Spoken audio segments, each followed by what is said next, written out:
রসের নগরে বাস করত রিঙ্কু ও রামু নামে দুই বন্ধু। তারা দুজনে দুষ্টুমিতে ছিল পাকা। একদিন তারা একটি গ্রামে ঘুরতে গেল।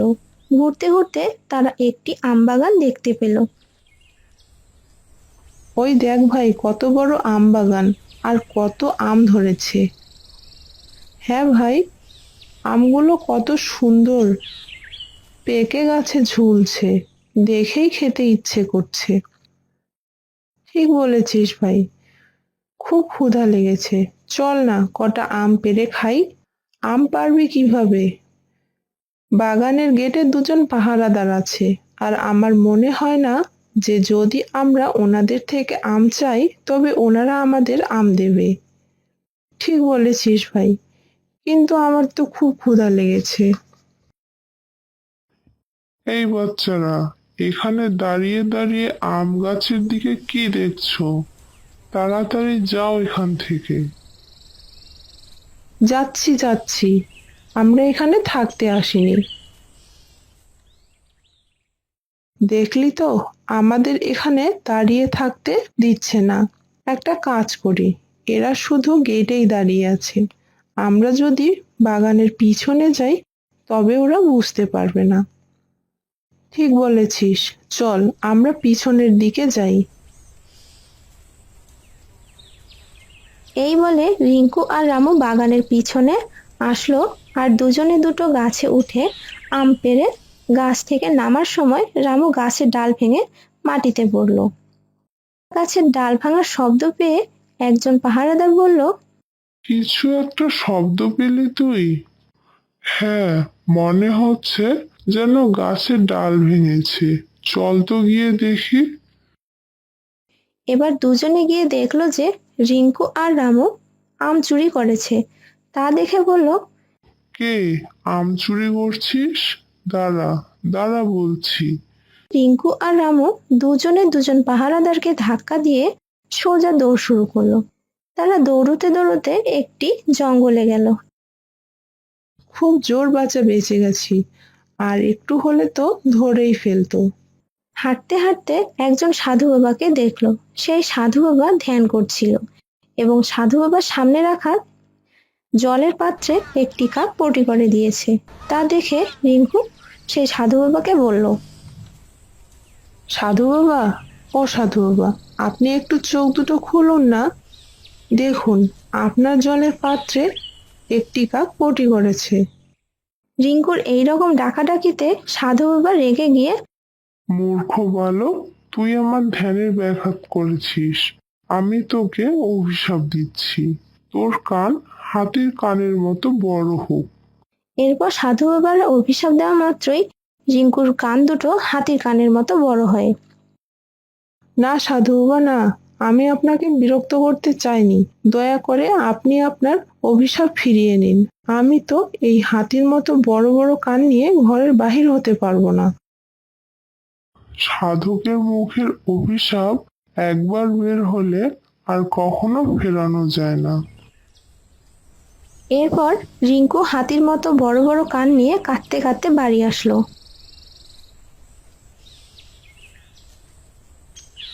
ভাই রামু, এ আমার কি হলো? আমার কান দুটো হাতির কানের মতো বড়, এখন আমি কি করব?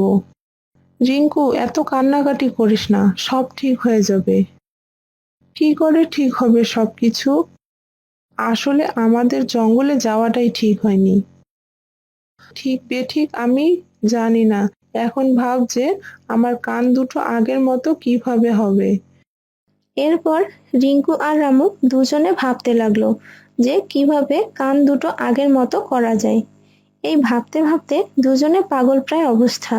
এমন সময় রিঙ্কুর কানে কথা ভেসে আসছে, কয়েকজন চোর তাদের গ্রামে চুরি করার জন্য মতলব বাটছে। রিঙ্কুর কানে এই কথা ভেসে আসা মাত্রই রামুকে বলল, ভাই রামু, আজ রাতে আমাদের গ্রামে চোর আসবে চুরি করার জন্য। চল, আমরা চুরি করা আটকাই।